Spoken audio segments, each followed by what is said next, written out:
Yes ma'am. चलो next जो आज का टॉपिक है आपका वो है area and perimeter. Please silent रहना, किसी को कुछ समझ नहीं आएगा तो बोलना, अदरवाइज अपना माइक बंद रखना। कुछ पूछना होगा तभी ऑन करना, ओके? ठीक है। Yes ma'am. Next topic is area and perimeter.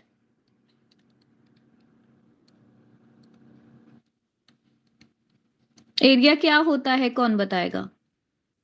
Ma'am area होता है, मैम एरिया होता है मैम किसी चीज के, मैम जैसे कि मैम किसकी मैम वो कितना लंबा और चौड़ा है। मतलब टोटल स्पेस की बात कर रहे हो आप, वही चीज ना, लंबाई चौड़ाई आप बता रहे हो। ठीक है। कोई भी आप किसी भी जैसे आकांक्षा ने बोला, किसी भी चीज की अगर हम बात करते हैं, किसी ऑब्जेक्ट की अगर बात करते हैं, तो कितना स्पेस उसने घेरा है, ठीक है, उसकी बाउंड्री को लेके, बाउंड्री से भी अंदर को जितना उसने स्पेस घेरा होगा वो उसका एरिया होता है, ठीक है। Yes ma'am. कोई भी चीज आपके पास दी होती है, उसकी बाउंड्री के अंदर अंदर जितना उसने स्पेस, टोटल स्पेस घेरा होता है, उसको एरिया के नाम से जाना जाता है। हमेशा ध्यान रखना, एरिया को आप यूनिट का स्क्वायर करते हो। मीटर अगर आपके पास है तो मीटर स्क्वायर होगा, सेंटीमीटर अगर आपके पास है तो सेंटीमीटर स्क्वायर होगा, किलोमीटर में है तो किलोमीटर स्क्वायर होगा। एरिया में आपकी पावर 2 होती है यूनिट में, ठीक है। Yes ma'am. नेक्स्ट आपके पास आता है पेरीमीटर। पेरीमीटर का मतलब होता है हिंदी में परिमाप। अब परिमाप जो होता है ना बच्चे, ये एक्सक्यूज बात मी करता मैम। है जी। मैम ये सेंटीमीटर की पावर 2 होते हैं मैम, हम इसको स्क्वायर भी लिख सकते हैं, स्क्वायर हाँ, स्क्वायर भी किलोमीटर। बोल सकते हैं, किलोमीटर स्क्वायर बोल सकते हो आप, सेंटीमीटर स्क्वायर बोल सकते हो या मीटर स्क्वायर यस बोल। मैम। ओके। नेक्स्ट आता है आपका पेरीमीटर। पेरीमीटर होता है बच्चे सम ऑफ बॉर्डर। मतलब आपके पास जो है वो कोई इस तरीके से कोई भी फिगर गिवन है, ऐसे वाली कोई भी फिगर है, क्योंकि इस टाइप का क्वेश्चन आता है, इस टाइप का क्वेश्चन जो है वो फाइनल एग्जाम में आता है। आपके पास गिवन होगा, जैसे ये 3 है, ये 2 है, 1 5 4, अपनी मर्जी से लिया, वैसे तो मैंने 1 1 1 2 एंड ये ले लो 6 के मैम बराबर। इसको ऐड करेंगे मैम, जी। अगर अगर मैम वो होता है कि बोलते रेक्टेंगल, तो मैम उसको ma'am length multiply by ma'am 2 plus breadth multiply by 2। अगर आपको जो है वो किसी भी पर्टिकुलर फिगर का पेरीमीटर निकालना है, तो आपने उसके बॉर्डर पे जो वैल्यू गिवन होगी, पूरा बॉर्डर, बाउंड्री जो उसकी बाहर वाली आउटर सरफेस है उसका, तो उसमें जो जो वैल्यूज दी होंगी ना, सबका प्लस कर देना है, वो आपके पास पेरीमीटर आएगा। लेकिन पर्टिकुलरली अगर आपको बोला गया है कि आपको रेक्टेंगल का निकालना है, स्क्वायर का निकालना है, तो उनका एक फार्मूला होता है आपके पास। बट ये मैंने आपको बताया कि इस टाइप का क्वेश्चन आता है आपके फाइनल एग्जाम में, जिसमें आपको पेरीमीटर और एरिया बोला जाता है निकालने को। ऐसा क्वेश्चन आपने किया भी है पहले, अगर आपको याद होगा तो। आपने यस मैम। क्या मैम क्या लेफ्ट हो गया सम्राट, मैम हो गया ज्वाइन फिर से। क्या बोल रहे थे सम्राट? मैम क्लास में अपने आप लेफ्ट हो रही है मैम, कब से मैम जो आप कह रहे हैं मैम मुझे कुछ पता नहीं चल रहा है। आप दूसरा फोन दूसरे फोन से ज्वाइन कर लो फिर, अगर आपको इस फोन में इतनी प्रॉब्लम आ रही है। मैम दादा भी घर पे नहीं है।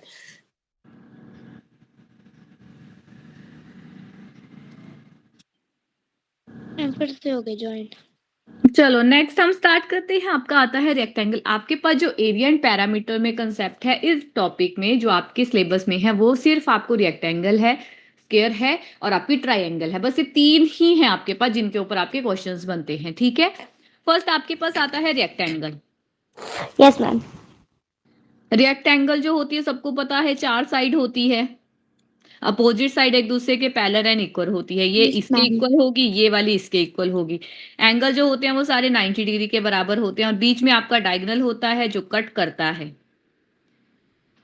ठीक है। बीच में आपका डायगोनल होता है जो कट करता है दोनों को। अगर बात करनी हो आपके रेक्टेंगल के एरिया की, कि अगर आपको एरिया निकालना हो बच्चे रेक्टेंगल का, तो ये अगर लेंथ है तो ये आपकी ब्रेथ होगी, तो आप करोगे लेंथ मल्टीप्लाई में ब्रेथ, ठीक है। किसी को कोई डाउट है? No ma'am. Next one is perimeter. Samrat है क्लास में? Yes ma'am. Next one is perimeter. Perimeter का मतलब होता है बॉर्डर, बॉर्डर को ऐड करना है आपने। तो ये अगर लेंथ है, ऑब्वियस है कि इसके सामने वाली साइड भी आपकी लेंथ होगी। ये ब्रेड्थ है तो ये भी ब्रेड्थ होगी आपके पास। अब 2 बार आपकी लेंथ आ रही है, 2 बार ही आपकी ब्रेड्थ आ रही है, तो आप क्या करते हो बच्चे, 2 कॉमन ले लिया, अंदर आपके पास लेंथ प्लस में आपका ब्रेथ आपने कर लिया, तो वो होगा आपका पेरीमीटर ऑफ द रेक्टेंगल। ठीक है, यस मैम। मैम हम इजी वे में मैम हमारे टीचर ने बताया length multiply by 2 plus breadth multiply by 2। Ma'am हमको बताया मैम 2 इंटू लेंथ। इजी, ये भी इजी ही है, ये भी इजी है। दोनों को अगर इसी को ओपन करके लिख दोगे तो यही, आगे पीछे कर दोगे तो ये आता है आपका। जैसे मर्जी याद कर लो, याद आपने ही करना है, जो आपको सही लगता है आप कर सकते हो, लेकिन फार्मूले को वैसे ही याद करना जैसे आपने किया है। अपनी मर्जी से कुछ ऐड या सब्ट्रैक्ट मत कर देना, इतना ध्यान रखना। ठीक है, yes ma'am. Yes ma'am. Next one आता है, नेक्स्ट आता है आपके पास, अगर आपको डायगोनल बताना हो, क्योंकि रेक्टेंगल के 3 फार्मूले बहुत इंपॉर्टेंट है। तो डायगोनल अगर आपको बताना है रेक्टेंगल का बच्चे, वो होता है आपकी लेंथ उसकी पावर 2 प्लस में आपकी ब्रेथ उसकी भी पावर 2 अंडर दी रूट के बराबर। तो ये होता है आपके पास diagonal of a rectangle. Clear? Yes आप डायगोनल के बारे में मैम क्या कहा, मुझे कुछ पता नहीं चला। मैंने डायगोनल का फार्मूला बताया आपको कि डायगोनल का फार्मूला होता है आपके पास लेंथ का स्क्वायर प्लस ब्रेथ का स्क्वायर अंडर दी रूट के बराबर। मैम मैं नोट कर रही हूँ। सिंपल सा क्वेश्चन है जो मैं आपको करने के लिए दे रही हूँ। मैं पूरी थ्योरी नहीं लिखूंगी, मैं डायरेक्ट आपको क्वेश्चन बता रही हूँ कि क्वेश्चन क्या है। आपको बोला गया है कि लेंथ ऑफ द रेक्टेंगल आपके पास है 500 मीटर के बराबर, ब्रेथ इज इक्वल टू आपके पास है 350 मीटर। आपने जो है वो इसका एरिया निकाल के बताना है कितना आता है। Find the area. अब हम खुद कर ले। जी, ये तो मैंने आप ही को दिया सॉल्व करने के लिए। ये मैंने इसलिए दिया क्योंकि मुझे पता है कि आप कर सकते हो, इसलिए मैंने ऐसा एग्जाम्पल नहीं करवाया आपको।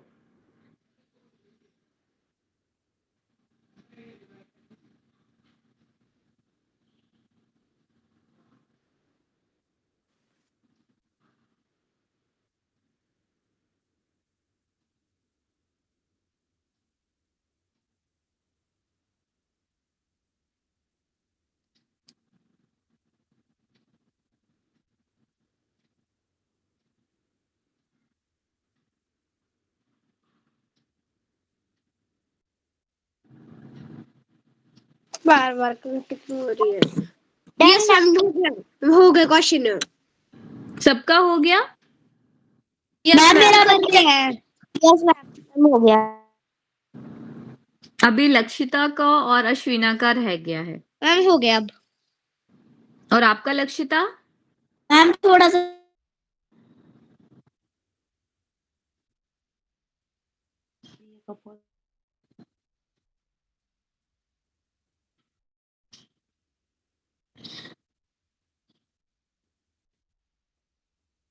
Done ma'am. चलो लक्षिता आंसर बताओ, क्या है आपका आंसर? मैम 1,75,000। 1,75,000। यूनिट क्या आया? Ma'am metre. आगे? Ma'am square. Square, very good. बाकियों का आंसर क्या है? मैम सेम ही है। मैम सेम ही है। चलो वेरी गुड। नेक्स्ट क्वेश्चन आपके लिए है, लेंथ इक्वल टू आपके पास गिवन है 24 metre, breadth is equal to 18 metre, find the perimeter of the rectangle. अब इसमें आपको पेरीमीटर निकालना है बच्चे, ध्यान रखना। मैंने एरिया नहीं बोला है निकालने के लिए, मैंने पेरीमीटर दिया है।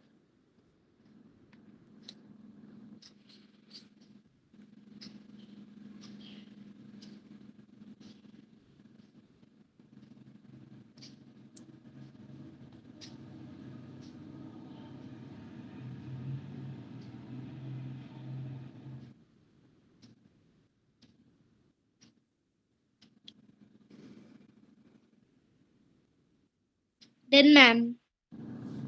बाकी बच्चों का? मेरा भी हो गया है। Done ma'am. लक्षिता? मैम हाँ जी बोलो। थोड़ा सा ओके,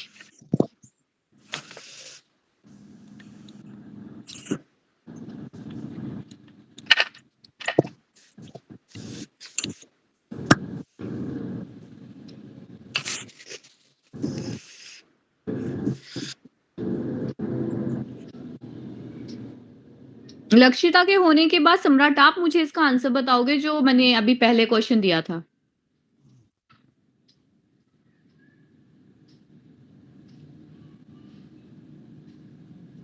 एक्सक्यूज मी मैम। जी मैम आपने length is equal to 14 metre और breadth is equal to 13 metre के आगे क्या लिखा है? मैंने लिखा है length is equal to 40 metre, breadth is equal to 30 metre, find the diagonal of the rectangle. Done ma'am. Ma'am जो आपने ऊपर वाला क्वेश्चन दिया। ओके सम्राट आपका आंसर क्या आया? मैम 84। बाकी बच्चों का कितना है? Ma'am 84 metre. Very good. Next question is length is equal to 40 metre, breadth is equal to 30 metre, find the diagonal of the rectangle. इसका आकांक्षा आप मुझे बताओगे। Excuse me ma'am. जी मैम इसका मतलब मैम ये किसका, मैम ऐसे बताना ये किसका है या फिर इसका क्या है? स्क्वायर। इसका मतलब मैम ऐसे बताना ये किसका स्क्वायर रूट है या फिर ऐसे बताना ये इसका स्क्वायर क्या होएगा? किसका स्क्वायर की बात कर रहे हो आप? मैम डायगोनल में क्या होता है मैम, मैं समझ। डायगोनल में फार्मूला होता है आपका लेंथ की पावर 2 यानी कि लेंथ स्क्वायर प्लस में आपका breadth square under the root. अब लेंथ का स्क्वायर करोगे आपके पास कितना आएगा? 40 का स्क्वायर करोगे आप कितना होता है अश्विना? मैम 40 का स्क्वायर होता है मैम 16,000। कितना कितना? 1600। ठीक है। 30 का स्क्वायर क्या होगा? मैम 900।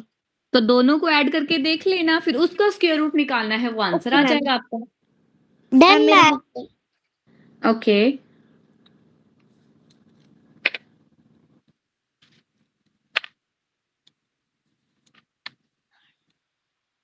ये वाला टॉपिक आपका इंटरेस्टिंग टॉपिक है मुझे लगता है, यस मैम। फेवरेट वाला टॉपिक। Done ma'am. चलो सम्राट और लक्षित आपका हो गया। मैम थोड़ा सा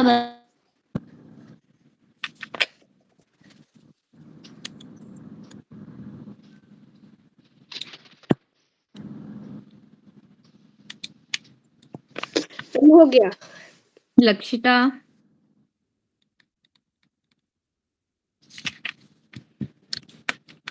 मैम मुझे हाँ जी मैम मुझे नहीं आ रहा है निकालना।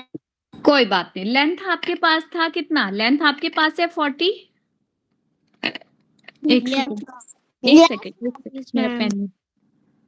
लेंथ आपके पास था 40 तो आप लिखोगे 40 की पावर 2 प्लस ब्रेथ आपके पास है 30 की पावर 2 आपके पास अंडर द रूट। ध्यान से समझना 40 का स्क्वायर करते हो बच्चे आपके पास आता है 1600 के बराबर। 30 का स्क्वायर करोगे आएगा 900। ठीक है अंडर द रूट। तो 16 प्लस 9 कितना होता है कौन बताएगा? 25 होता है। और 25 अब देखो 25 के साथ तो 2 जीरो है और मैंने आपको एक चीज बताई थी कि जब भी आपको स्क्वायर रूट में 2 जीरो आ जाती है ना उसमें से एक जीरो तो आपकी वैसे ही बाहर निकल जाती है। 25 है 25 किसका स्क्वायर रूट होता है लक्षिता? मैम 5 तो आंसर इज 50 मीटर। बस इतना सा निकालना था आपने। ठीक है मैम मेरा भी सेम ही है। पावर 2 प्लस 30 पावर 2 मैम उसके आगे तो बच्चे फिर इसकी पावर को ओपन करके लिखना है ना आपने। 40 को 2 बार मल्टीप्लाई करोगे। मेरे को समझ नहीं आया मैम आपने कैसे निकाला? आपका तो अभी निकल चुका था, आपने बोला था पहले। मैम इसने 2500 तक निकाल दिया है ना मैम। जी हाँ जी इसके बाद नहीं इसको समझ आया, इसने 20 सोचा इतना ही हो। हाँ जी इतना ही होगा। 2500 आपके पास है, इसका अंडर रूट निकालना है, स्क्वायर रूट निकालना है। यहाँ पे 25 आपका 25 किसका स्क्वायर रूट होता है आकांक्षा अश्विना? 5 का। जब भी 2 जीरो इवन नंबर में आपके पास जीरो गिवन होती है ना तो स्क्वायर रूट के बाहर एक जीरो आ जाती है आपकी। ऐसे नहीं निकाल पा रहे तो इस तरीके से निकाल लो फिर 2500 का करके। ठीक है तब भी आपके पास सेम ही आंसर आएगा। आप जैसे मर्जी निकालो आंसर आपका सेम ही आएगा। बट ये एक शॉर्ट ट्रिक होती है कि अगर आपके पास जो है इवन नंबर में जीरोस गिवन होती है ना, क्योंकि स्क्वायर रूट में तो हम इवन नंबर में ही देखते हैं। इवन नंबर मतलब कि 2 2 का पेयर देखते हैं, तो 2 पेयर में से एक जीरो बाहर आ जाती है। अब जितने भी पेयर बनेंगे उसमें एक 0 बाहर निकालते रहना फिर, ठीक है। Yes ma'am. चलो next one is square. Square जो होता है उसकी चारों साइड इक्वल होती हैं, सबको पता है। ABCD 4 sides are equal, 90 degree angle होता है, डायगोनल आपके कट करते हैं एक दूसरे को, डायगोनल भी इक्वल होते हैं, ठीक है। साइड आपकी सारी इक्वल होती हैं तो सारी चारों की चारों साइड आपकी A के बराबर होंगी। अब फर्स्ट आता है, अगर आपको एरिया ऑफ स्क्वायर निकालना है तो उसका फार्मूला होता है साइड स्क्वायर। साइड मतलब A आपके पास है तो इसकी पावर 2 करोगे आप। क्लियर? मैम इसका मतलब ma'am side multiply by side, ma'am ji square, उस चीज का स्क्वायर होगा। मैम जो नंबर गिवन होता है ना, मैम जो जो नंबर आपके पास पावर दी होती है, जो आपके पास पावर गिवन होती है ना, ये होता है नीचे वाला आपका बेस, ऊपर होती है आपके पास पावर। तो आपने बेस को उतनी बार ही मल्टीप्लाई करना होता है जितनी पावर गिवन होती है, ठीक है लक्षिता। यहाँ पे है A की पावर 2 तो आप A को 2 बार मल्टीप्लाई करोगे, ठीक है। Yes ma'am. Yes ma'am. Next आपके पास आता है पेरीमीटर। पेरीमीटर अब चारों साइड है, 4 टोटल साइड है आपके पास और चारों साइड इक्वल है, तो आप क्या लिखोगे 4 इंटू साइड यानी कि 4 इंटू A के बराबर, या इसको आप लिख सकते हो 4A, ठीक है। Yes ma'am. And last one जो इसमें आता है वो आता है आपका डायगोनल। डायगोनल ऑफ स्क्वायर क्या होता है बच्चे, वो होता है आपके पास अंडर रूट ऑफ 2 इंटू में आपकी जो साइड होगी दी हुई वो आंसर आएगा। मैम मैं समझी नहीं मैम, मैम आपने इसका भी बताया था ना 4A, तो मैम इसका मतलब क्या हुआ? 4 इंटू साइड, चारों साइड आपकी इक्वल होती हैं स्क्वायर की, तो आपको अलग अलग से लिखने की जरूरत नहीं है कि अगर आपके पास साइड में 3 3 3 दिया है, ये भी 3 है, ये मैं समझ गई। Diagonal is equal to √2 into A आपके पास होगा। अब क्वेश्चन फर्स्ट है आपका स्क्वायर का, आपको एरिया निकालना है बच्चे। आपको एक साइड गिवन है, one side of square equals to 50 metre. आपने जो है वो एरिया निकाल के बताना है कि एरिया ऑफ स्क्वायर कितना आता है। इसका आंसर अश्विना आप ही मुझे बताओगे।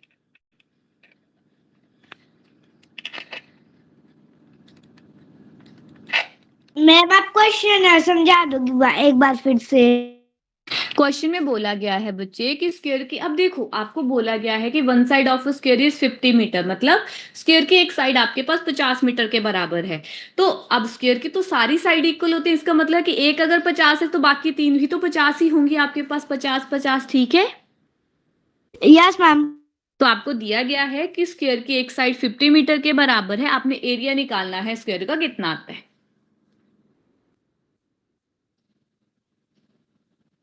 मैम हो गया। देन मैम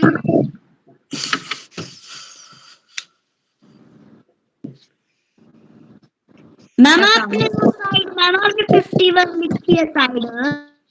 वो पेरीमीटर वाले के लिए, वो सेकंड क्वेश्चन के लिए है। मैंने फर्स्ट क्वेश्चन लिखा था कि एक साइड जो है वो 50 मीटर के बराबर है, एरिया निकालना है। सम्राट अपना माइक बंद रखो। डन मैम हो गया। और आकांक्षा आपका?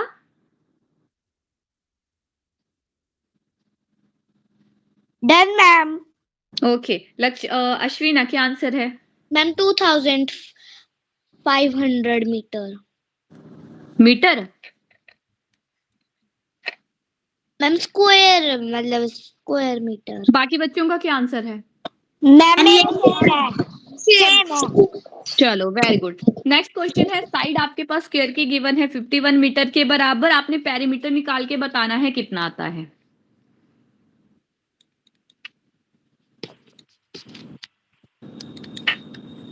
Done ma'am. पेरीमीटर पे भी ऐसे ही होगा।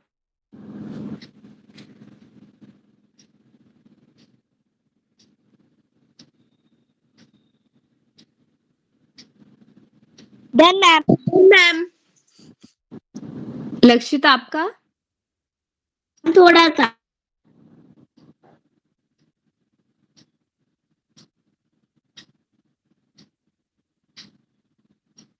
डायगोनल का फॉर्मूला क्या था? Done ma'am. अभी लिखवाया था ऊपर मैंने, आपने नोट नहीं किया था? ओके आकांक्षा क्या आंसर आया बच्चे? Ma'am 204 metre. बाकी बच्चों का कितना है? चलो very good very good. Next question is आपको Same साइड है। गिवन है 20 मीटर के बराबर, डायगोनल आपको निकाल के बताना है कितना आता है। जब बच्चे आप बोल के आपका हो जाता है प्लीज अपना माइक बंद रखा करो, क्योंकि हमें हमारी ही आवाज रिपीट आती है फिर। यस मैम, मैम फिर सुनाई भी नहीं देता।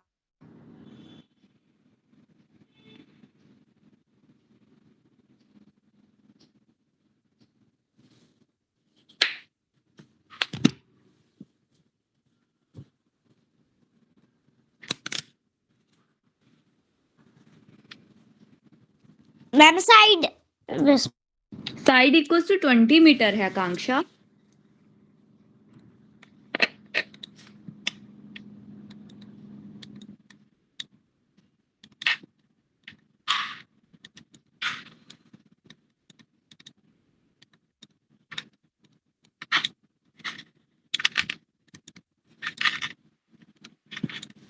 डन।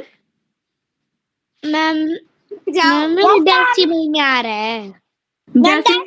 डेसिमल तक जाने की जरूरत ही नहीं है, आपको कोई √2 की वैल्यू पुट नहीं करनी है यहाँ पे, √2 में ही वैल्यू निकाल के बतानी है। डेसिमल में कहाँ जा रहे हो आप? हाँ निकल गया। मेरे को समझ मैम हो गया। डन, सबका डन। इसमें कुछ नहीं करना था आपको। डायगोनल का फार्मूला होता है √2 इंटू में आपका साइड। साइड आपके पास 20 मीटर के बराबर था, √2 मल्टीप्लाई 20 आपने करना था। तो 20 को आगे लिख लो बच्चे, √2 पीछे कर लो, आंसर आ गया आपका। और मीटर गिवन था, साथ में मीटर लगा दो। सेम मैम सेम आपको इसमें √2 की वैल्यू पुट करने की जरूरत नहीं है। वो उसको 40 भी आ सकता कभी है। कभी होता है। 40 कैसे आएगा? 40 कैसे आएगा? वैल्यू आपके पास है 20 √2। आप कैसे √2 को मल्टीप्लाई कर सकते हो 20 के साथ? अगर आपके पास होता 20 मल्टीप्लाई 2, तब आप उसको 40 लिखते।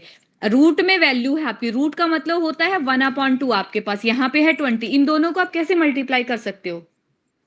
मल्टीप्लाई करने के लिए पहले रूट हटाओ, उसके बिना आपका मल्टीप्लीकेशन नहीं होगा। Okay, yes ma'am. Doubt clear हुआ अश्विना? मैम समझा दो एक बार फिर से, क्या बोला आपने? मैं ये बोल रही हूँ कि आपके पास है 20 √2, ये रूट में वैल्यू है। रूट में वैल्यू अगर दूसरी भी गिवन हो तब वो मल्टीप्लाई होती है आपकी, ऐसे नहीं मल्टीप्लाई होगी कि आप एक वैल्यू आपकी होल नंबर में गिवन है, दूसरी आपकी रूट में गिवन है, आप उन दोनों को मल्टीप्लाई करके 60 लिख रहे हो, वो गलत है आपका।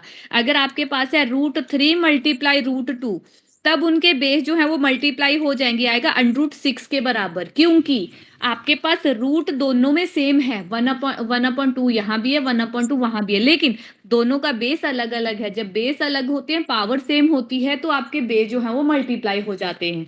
बट अगर आपके पास जो है आपके बेस सेम होते हैं, बीच में मल्टीप्लाई का साइन होता है, तो पावर आपकी ऐड होती है। ये बट आपको कंसेप्ट है ही नहीं, ये वाला कंसेप्ट आपको नहीं है।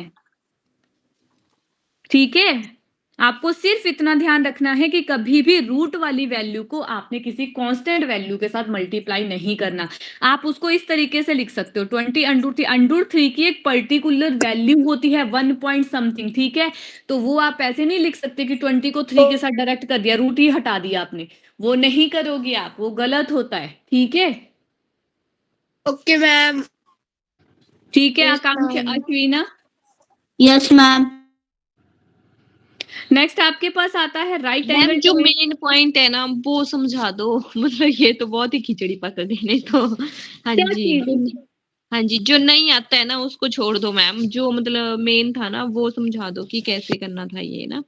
हाँ जी मैम डायरेक्ट मल्टीप्लाई करना है 20 √2, इनको √2 की वैल्यू नहीं पुट करनी है वहां पे। हाँ जी 20 को मैम, ये बोल रही हूँ मैं, ये समझा दो। √2 लिखना है, सिंपली लिखना है मल्टीप्लाई करके। बट कभी कभी होता है कि आपको √2 की वैल्यू गिवन होगी तो आपने वो लिखनी है वहां पे, अदरवाइज नहीं लिखनी। ठीक है, यस मैम। अदरवाइज बिल्कुल नहीं लिखनी। जो आपके पास गिवन होगा, अगर आपको दिया है 30 मल्टीप्लाई में √3, तो आप इसको डायरेक्ट लिख दो 30 √3। इसका मतलब होता है कि 30 आपका √3 को मल्टीप्लाई कर रहा है। मैं ये नहीं बोल रही कि 33 को मल्टीप्लाई कर रहा है, मैंने बोला 30 मल्टीप्लाई कर रहा है √3 को, ठीक है, √3, okay. Yes ma'am. Yes ma'am. Root ma'am 1-2 question दे दो इसके ना, एक आधा ही दे दो चाहे ना, मतलब अपने आप करेंगे ये, फिर पता लग जाएगा इनको। √3 और 3 में बहुत फर्क होता है आपका, इतना ध्यान रखो, √3 और 3 में बहुत फर्क है।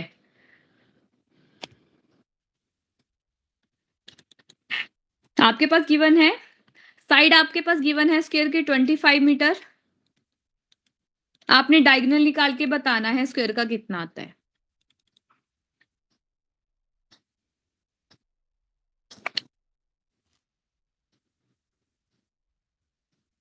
Done ma'am.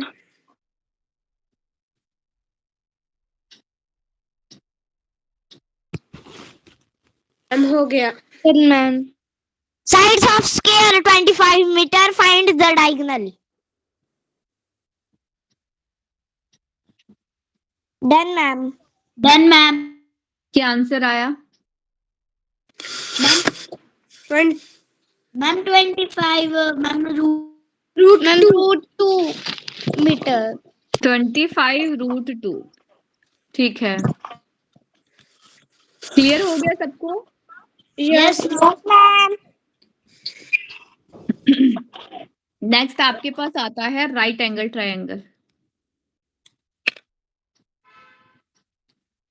Next one is right angle triangle. Right angle triangle क्या होता है अश्विना? क्या पूछा? Ma'am right angle triangle ma'am वो होता है जो ट्रायंगल मैम 90 डिग्री के बराबर होता है। राइट एंगल ट्रायंगल जो होती है वो आपके पास बराबर होती है? No ma'am. तो आप ही ने बोला, लाइन तो आप ही ने बोली है। मैम मैंने ऐसे नहीं बोला मैम, मैंने ऐसे बोला कि वो 90 डिग्री के बराबर होते हैं।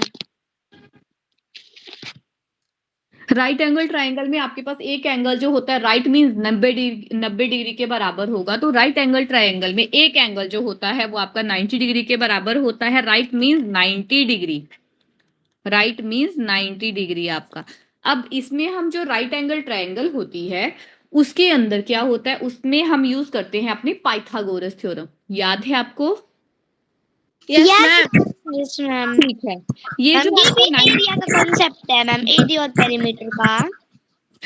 ये एरिया निकालते, एरिया नहीं निकलता इससे, इससे आपके पास 2 साइड गिवन होगी, थर्ड साइड आप निकालते हो।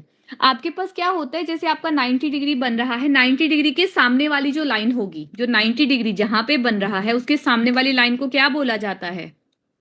Ma'am hypotenuse. हाइपोटेन्यूज, ठीक है। राइट एंगल सॉरी, जो आपका 90 डिग्री बन रहा है, राइट एंगल बन रहा है, उसको क्या बोलते हैं?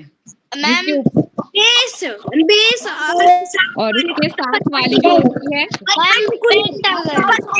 परपेंडिकुलर। हाइपोटेन्यूज को H के साथ डिनोट करते हैं, परपेंडिकुलर को P के साथ डिनोट किया जाता है और बेस को B के साथ डिनोट किया जाता है। अब इसमें आपका ये फार्मूला होता है, क्या होता है? हाइपोटेन्यूज जो सबसे longest side of longest side जो होती है राइट एंगल ट्रायंगल की, वो होती है आपकी हाइपोटेन्यूज। मैम परपेंडिकुलर की पावर 2 प्लस बेस की पावर 2। ये आपका होता है पाइथागोरस थ्योरम, इसको जो है वो पाइथागोरस थ्योरम बोला जाता है। इससे लास्ट जो मैंने टॉपिक करवाया था उसमें एक चीज बताई थी आपको, अगर आपको याद होगा तो, कि आपका जो पाइथागोरियन ट्रिपलेट होता है वो आपकी पाइथागोरस थ्योरम को सेटिस्फाई करता है, याद है? यस। चलो ठीक है। अब नेक्स्ट आपके पास आता है, आपकी जो पाइथागोरस थ्योरम होती है ना बच्चे, वो तब यूज होती है जब आपको ट्रायंगल की 2 साइड गिवन होंगी, थर्ड आपको निकालनी है। पाइथागोरस थ्योरम आप तब यूज करोगे जब आपको ट्रायंगल की 2 साइड गिवन होगी और थर्ड आपको निकालनी है। फॉर एग्जांपल मान के चलो कि आपके पास जो है वो ये आपकी ये आपकी राइट एंगल ट्रायंगल है जिसमें आपकी हाइपोटेन्यूज 4 के बराबर गिवन है और बेस आपका जो है वो 3 के बराबर गिवन है। आपको परपेंडिकुलर निकालना है, तो आप कैसे निकालोगे? हमारे पास फार्मूला होता है h² = p² प्लस में आपका b²। जो गिवन है वो वहां पुट कर दो। सबसे पहले h हमारे पास 4 है तो 4², परपेंडिकुलर तो हमें निकालना ही है तो उसको वहीं पे रहने दो, प्लस का साइन बीच में है, बेस आपका है 3² के बराबर। इस स्टेप में किसी को कोई डाउट है? No ma'am. अब क्या करते हैं, यहाँ 4² है, 4² होता है 16 = p², 3² कितना होता है आपका 9। तो जो कांस्टेंट 9। वाली वैल्यू हमने निकालना है पी स्क्वायर, कांस्टेंट वैल्यू को अपनी एक साइड कर लो, तो आपके पास हो जाएगा P square is equal to 16 minus में आपका 9। इस स्टेप में किसी को कोई डाउट है? No ma'am. No ma'am. अब 16 में से 9 माइनस करते हो, 16 में से 9 माइनस करोगे कितना बचेगा? मैम 7। 7। अब ये तो 7 आया आपके पास। अब देखो 7 किसी का स्क्वायर रूट नहीं होता, पहली बात 7 किसी का स्क्वायर रूट नहीं होता, ये डेसिमल में वैल्यू आती है। तो आप इसको यहां तक भी छोड़ सकते हो, क्योंकि हमें पता है स्क्वायर हटाने के लिए हमें स्क्वायर रूट लेना पड़ता है। तो √7 आपके पास आंसर आ जाएगा कि आपकी जो वैल्यू आई, ये जो परपेंडिकुलर आया वो आपका √7 के बराबर आया। ठीक है, यस मैम। मैम यही था आंसर, रूट। अब एक क्वेश्चन आप मुझे इस पे करके बताओगे। इसमें आपके पास गिवन है कि जो आपका हाइपोटेन्यूज है बच्चे वो 5 के बराबर है, बेस आपके पास जो है वो 4 के बराबर है। आपने परपेंडिकुलर निकालना है। सेम क्वेश्चन है आपका, ध्यान से करना। परपेंडिकुलर निकालना है, हाइपोटेन्यूज और बेस गिवन।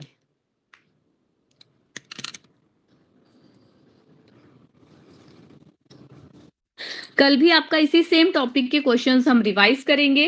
फिर नेक्स्ट परसों जो होगा आपका, वो आपका नेक्स्ट टॉपिक चलेगा जो आपका वॉल्यूम एंड सरफेस है। यही है क्या यही है? चैप्टर। ये एरिया एंड पेरीमीटर है।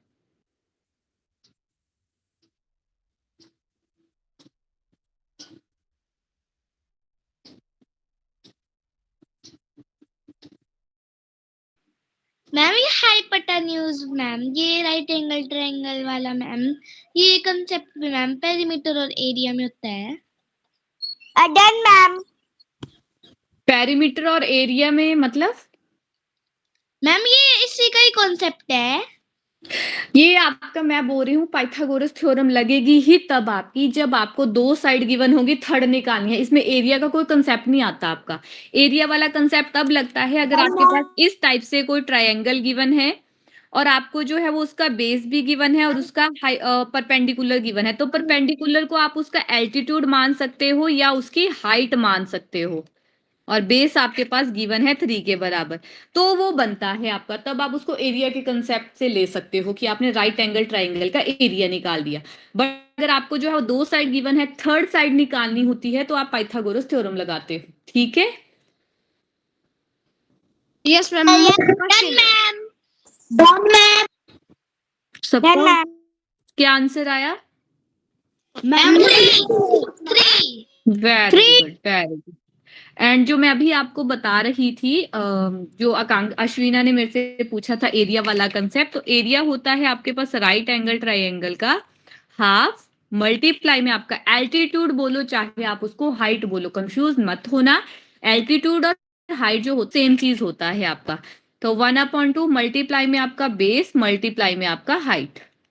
हाइट लिखो, चाहे क्वेश्चन में आपको एल्टीट्यूड गिवन होगा तो कंफ्यूज मत होना। ठीक है, excuse me ma'am, ma'am starting से समझाना। Yes ma'am. Area of right angle triangle अगर आपको आता है निकालने के लिए तो वो होगा आपके पास 1/2 मल्टीप्लाई में आपका बेस मल्टीप्लाई हाइट। अब हो सकता है हाइट की जगह क्वेश्चन में कभी कभी आपको एल्टीट्यूड वर्ड यूज किया हो, तो एल्टीट्यूड और हाइट जो होता है वो सेम चीज होती है, तो उसमें कंफ्यूज मत होना। ठीक है, यस मैम। या कभी कभी आपके पास जो है वो ऐसे फिगर गिवन होगी, आपको नहीं है बताया नहीं है लेकिन आपको दिया है कि ये 6 है ये 3 है, तो इसका मतलब है कि बेस आपके पास गिवन है और ये जो परपेंडिकुलर वाली लाइन पे वैल्यू गिवन होती है ना, तो यही आपका हाइट और एल्टीट्यूड के नाम से भी जानी जाती है। ठीक है, yes ma'am. Yes ma'am. Okay, तो ये हो गया आपका टॉपिक यहाँ पे खत्म बच्चे। ठीक है, टॉपिक आपका फिनिश हो गया। एक क्वेश्चन इसके ऊपर भी कर लेते हैं, फिर उसके बाद आप लोगों को थोड़ा सा ब्रेक मिलेगा, फिर हम रीजनिंग स्टार्ट करेंगे। आपको बोला गया है find the area of right angle triangle. Ma'am ji ma'am जब आप मैम इसका फॉर्मूला से थे तो मैम इसकी स्क्रीन शेयर नहीं हो रही थी। मैंने ये बोला, मैं यहाँ पे लिख देती हूँ फार्मूला फिर से। अभी हो रही है? मैम अब तो हो रही है। ठीक है, मैं यहाँ पे लिख देती हूँ। आपको बोला गया है आपने area of right angle triangle निकालना है जिसके 2 साइड्स आपके पास बेस और हाइट गिवन है 3 सेंटीमीटर और 4 सेंटीमीटर के बराबर। एरिया का फार्मूला होता है 1 फॉर्मूला अपॉन बताना मैम। मल्टीप्लाई में आपका बेस मल्टीप्लाई में आपका हाइट। Yes ma'am. ये फार्मूला लिखवाया था मैंने सम्राट। Okay ma'am. इसके बाद आपको इस क्वेश्चन के बाद 5 मिनट का ब्रेक मिलेगा, उसके बाद हम स्टार्ट करेंगे अपना रीजनिंग। Done ma'am. मैम मेरे को समझ नहीं आ रहा। क्या चीज समझ नहीं आया? बेस की जगह बेस की वैल्यू पुट करो आकांक्षा, हाइट की Yes, जगह हाइट की वैल्यू पुट करो बच्चे। Yes ma'am. कर ली? यस मैम हम कर ली। अब देखो जरा कोई वैल्यू कट हो रही है आपकी, ये हो गया आंसर। कोई वैल्यू कट हुई है आकांक्षा? मैम इतना तो मैंने लिख लिया, बेस की वैल्यू पे बेस लिख लिया मैम। मैम और मैम मेरे को कट करना नहीं आ रहा है। बच्चे जिसके नीचे कुछ नहीं होता उसके नीचे हमेशा आपको पता है 1 होता है, ठीक है। अब अगर ऐसे नहीं काट सकते आप ऊपर नीचे, कोई बात नहीं, आप न्यूमिनेटर वाली वैल्यूज को साथ में लिख दो, डिनोमिनेटर वाली वैल्यूज को भी साथ में लिख दो। मल्टीप्लाई 1 लिखने की कोई वैसे जरूरत है नहीं, बट आप लिख लो। 2 के साथ आपका 3 तो कट होता नहीं है, 4 ही कट होता है, तो कितना हो गया ऊपर? 2 3 जा 6, 6 मल्टीप्लाई 1 इज 6। और अपॉन में 1 लिखने का भी कोई मतलब नहीं है, क्योंकि 6 को आप 1 के साथ डिवाइड करोगे 6 ही रहेगा आंसर। तो आपके पास कितना आ गया? 6 मैम मेरा भी सेंटीमीटर। 6 आया है, 6 मेरा भी 6 सेंटीमीटर। सेंटीमीटर आया है। ठीक है आकांक्षा? आकांक्षा ठीक है? Yes ma'am. चलो ठीक है बच्चे, 5 मिनट का ब्रेक है, उसके बाद कंटिन्यू